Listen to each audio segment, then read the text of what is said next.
Hello and welcome to the show. When it comes to Forza games, how you build your car to compete in whatever it might be that it's running in is quite important, and certainly here at FailRace we tend to run a little bit different rule sets, we tend to run different sorts of classes of cars. Online stuff does tend to focus on the faster cars, S1 class, etc. But with a lot of events that we run in hell, maybe a lot of events that you run with your friends and so on, we'll run the slower cars and run different, rule sets, categories, and so on, often the slower cars being more entertaining to go racing. And certainly tyre choice when it comes to these is always an interesting one. We've seen grip is very important, even more so perhaps in Horizon 4 than any of the Horizon games previously, with the way the PI system works and the technicality of a lot of the roads. And there is a new compound of tyre to this game, the vintage race tyre. Of course, it only fits on some of the older cars in the game. However, I was very interested. I was very interested to see this and glad to see its inclusion. Interesting in terms of PI, when it comes to building the car, it is identical to the street tyre. In terms of your PI gain, it is very expensive at 10,000 credits, but it does get, I say identical actually, this Fairlady that I'm building for this particular investigation is the only car I've come across that changes it. However, most of the time it's identical. If it does change it, it's only by a single PI. It will tend to be the street tyre. If it's going to be drop a PI, it will be the street tyre that drops it ever so slightly, which of course got me thinking. What tyre is better for building your car? So I built up two cars to B class, as we see on the screen there. We have two B class Fairlady Zs. Now the reason why I'm using B class is because, well, let's face it, if you're going to be building this to higher classes, you're probably going to be sticking it straight onto the race tyres. You're going to be wanting the extra grip. They are very, very grippy tyres. So yeah, if you're working with a more restrictive PI and you want a little bit of speed out of your car, let's say you're building it to B, how are the vehicles going to fare? We start off running the cars at the very, very fast Edinburgh circuit. This is probably one of the faster circuits in the, I guess, standard game. It's not a track I've built. It's a quick track, though. Quick track, nevertheless. However, well, yes, the speeds are quite high. There's a lot of nasty corners. You're going to want a decent amount of grip getting around here. You're going to want to have some confidence in your vehicle. Now, the Fairlady Zs, both of them, as I built, identical, bar the tyres using their standard engine. The green car with the street tyres, I put on a driveline upgrade just to make use of that one extra PI. You will certainly feel the difference between the two cars in terms of the balance. I'll be honest, I preferred the balance of the green car, of the street-tyred vehicle, simply because it was more planted. The back end of the vintage race car was a little bit more lively. Now, neither of these cars were running aero, but this is a trend I have seen before when I've messed around with the vehicles. The vintage race tyres do tend to make a car a little bit more oversteer. You're not 100% sure, I don't know 100% sure what causes it. Yeah, it's going to affect the balance of the vehicles. That being said, though, the lap times were quite conclusive. Yeah, the vintage tyred car, a second and a half faster around here. A 19.4 for the vintage tyre vehicle, a 121.1 for the street tyred car. These two are the same PI. The vintage tyre car, I didn't like the balance as much, but I was able to extract. It's okay. So it's a longer lap around here, one of the longer laps, but still, that's a decent size difference between the pair of them. But of course, that is only one circuit, one sort of circuit. So what if we go to, well, the complete opposite, pretty much. The Ambleside street circuit, very technical, very nasty. You're pretty much constantly cornering when it comes to this track. You don't really get a break. There's not really a straight for the cars to, let's say, to enjoy. But yeah, it's constant cornering for the vehicle. Again, the balance of our vintage race tired vehicle was a little bit more to the oversteery side. Now, that's how you like to drive your car. That's the way you like your vehicles to handle. Maybe that will suit you better in many ways than it does than it does me. Stick the car on the street tyres. Again, much preferred driving the green car around here. Much preferred driving it around this circuit. But it's not going to be faster. It is closer. It is closer at this particular track, but you are still better off going for those vintage tyres. Again, cars completely identical, bar the tyre choice And yeah, we're talking about half a second in this one. It's half a second difference. It's not as large. I think that may well be more down to this circuit suiting me in the street tired vehicle, that little bit more. Of course, shorter laps, you're perhaps going to see smaller differences in the sort of lap speed.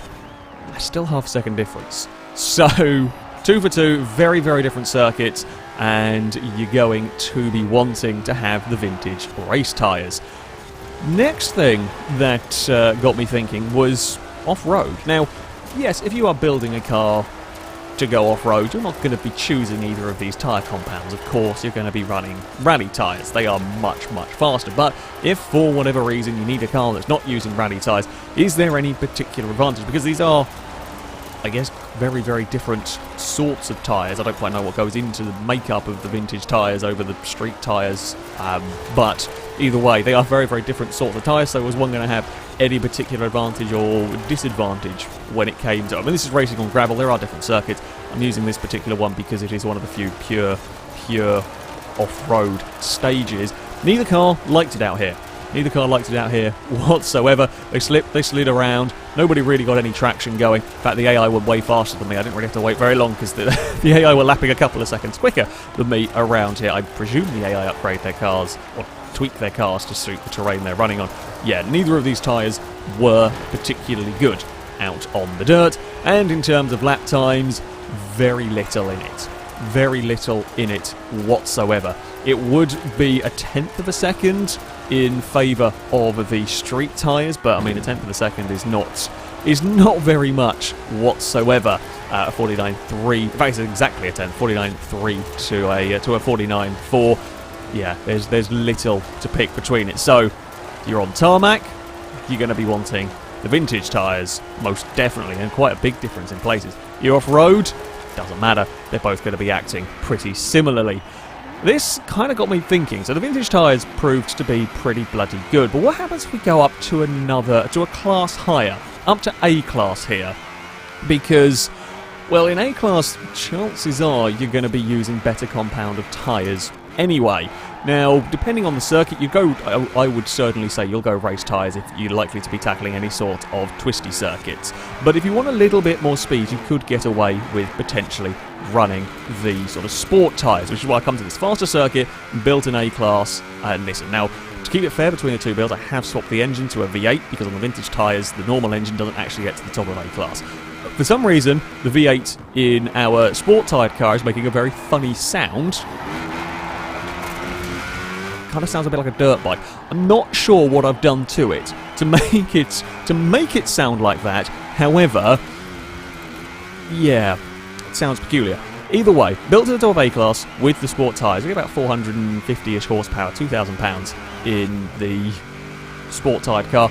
So, I mean, that's a pretty decent power-to-weight ratio. When we keep the car on the vintage tyres, of course, we're not going to have the same grip through the corners. These cars are now, the tyres are no longer equal whatsoever. However, we do get a lot more power. We're well over 600 horsepower in this particular version of the car and weighing around a similar amount. So, we're going to accelerate faster, we're going to have a much higher top speed, but we are not going to be as good through the corners. In general, we have seen that, as I said, on Horizon 4, grip is very important. Even around a circuit like this, yeah, we've got a couple of long straights. This back straight here, it's nice to have that more power. It's nice to have that increased acceleration, better top speed and so on. Acceleration out the hairpin is good, but you've still got some really nasty corners coming up. And of course, 600 horsepower going through the rear wheels of the car. That's a lot of power in a vehicle to deal with, in terms of traction, in terms of simply getting going out of these turns.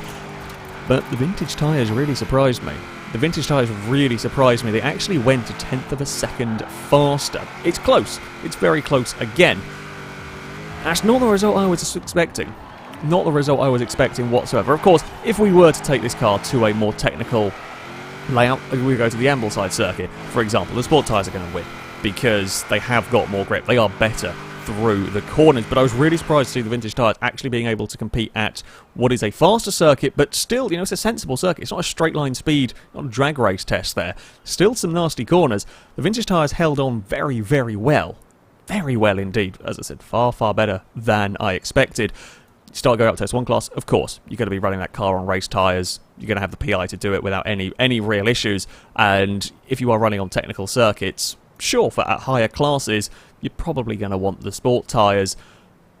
But, but those vintage tyres are fantastic. So, there we go. Are the vintage tyres any good?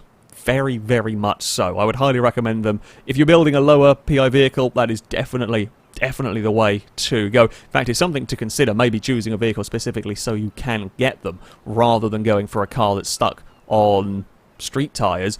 Pick a classic vehicle, knowing that you can get those vintage race tyres on the car. That's certainly something to consider, and something I'll probably end up doing when it comes to building cars. I do tend to run classic cars in general, but helpful information to know. Helpful information to know that they are capable of producing those sorts of laptops. They are a little bit more expensive, sure, to 8,000 credits, but that's not really too much in the long run when it comes to games. Sure, if you're doing a budget build, maybe, but yeah, that's impressive results. Very useful tyres, and I certainly hope that we see them in the likes of the next Forza Motorsport game, and I hope we see sort of more different slight style compounder tyres like that, for example, because it is an interesting addition to the game. That, though, is going to be it for this video. Thank you very much for watching, and until next time, a goodbye.